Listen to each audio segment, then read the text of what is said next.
So those triangles we were just working with, the isosceles right triangles, you might have noticed that an isosceles right triangle is also referred to as a 45-45-90 triangle, because that's way too small to see.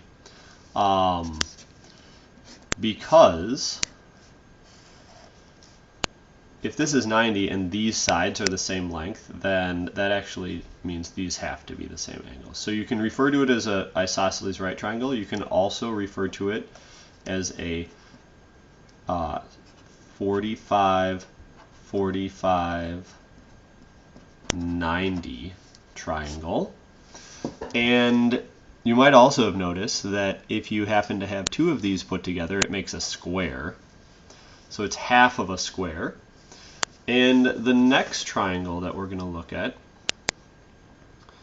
is, well, I guess the next triangle we're going to look at is equilateral, but that's not a right triangle. So an equilateral triangle is all the sides are the same length, and that means that all the angles must also be the same. And all the angles are actually 60 degrees. And this unit is about special right triangles. This isn't a special right triangle, but there is a special right triangle inside of it. Just like there's a special right triangle in half of a square, there is also a special right triangle in half of an equilateral triangle. So if all of these angles were 60, then when I cut this in half, this becomes 30, and this triangle that we're going to be talking about right here, I'll just enlarge it for you. It is half of an equilateral triangle, and it is referred to by its angle measures as a 30-60-90 triangle.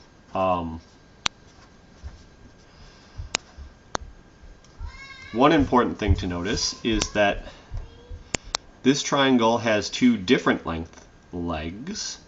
It has a short leg and a long leg. So if we call this x right here, well, x is half of one of the sides of our equilateral triangle, which means that this hypotenuse must be 2x.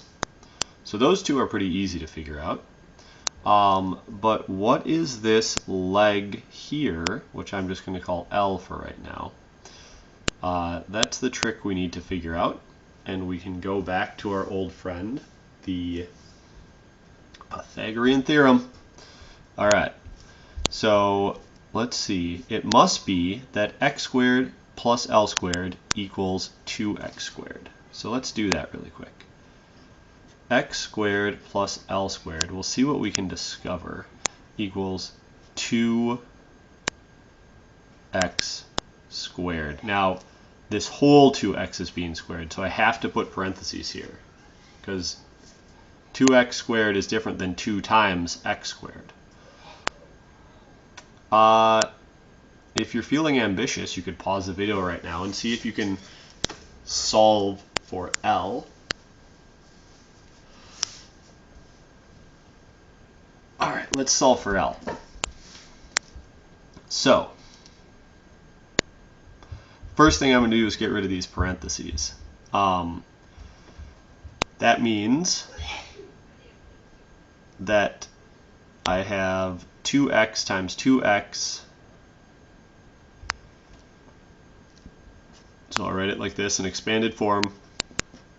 And then I will multiply what I can. Well, 2 times 2, because this is just one big long string of division now, so I can use the, multiplication. I can use the commutative property of multiplication. I can move this around in any order I want. So I can rewrite it as 2 times x times x. And 2 times 2 is 4, and x times x is x squared. So 2x squared is the same, quantity 2x squared is the same as 4 times x squared. And that is still equal to x squared plus L squared. Now, I want to isolate the x. So I'm going to go minus x squared on this side and minus x squared on the other side. This is 0. And I end up with L squared equals, well, this is 4x squared, and I'm taking away 1x squared. So that is 3x squared. And now I just need to get rid of the squared part, so I'll use square root. And the square root of L squared is L, and the square root of 3x squared is the same as the square root of 3 times the square root of x squared. And the square root of 3 is just the square root of 3. It's another weird number, kind of like the square root of 2. And the square root of x squared is just x. And so one thing that I can know about 30, 60, 90 triangles is that this side is always equal to the short leg. So we have two legs, a short one and a long one. And it's always equal to the short leg, which in this case was x, times the square root of 3. Let me rewrite that. I wrote it too small. Root 3x. Okay, so L equals root 3x. Cool. How do we use that? If you are given a triangle and you know the length, so we have three different things here. You might know the length of the short leg. So if I have a 30, 60, 90, and I know that the length of the short leg is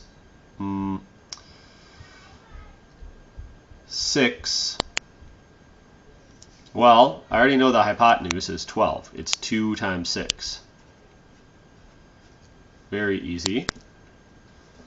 So my hypotenuse always equals 2 times the short leg.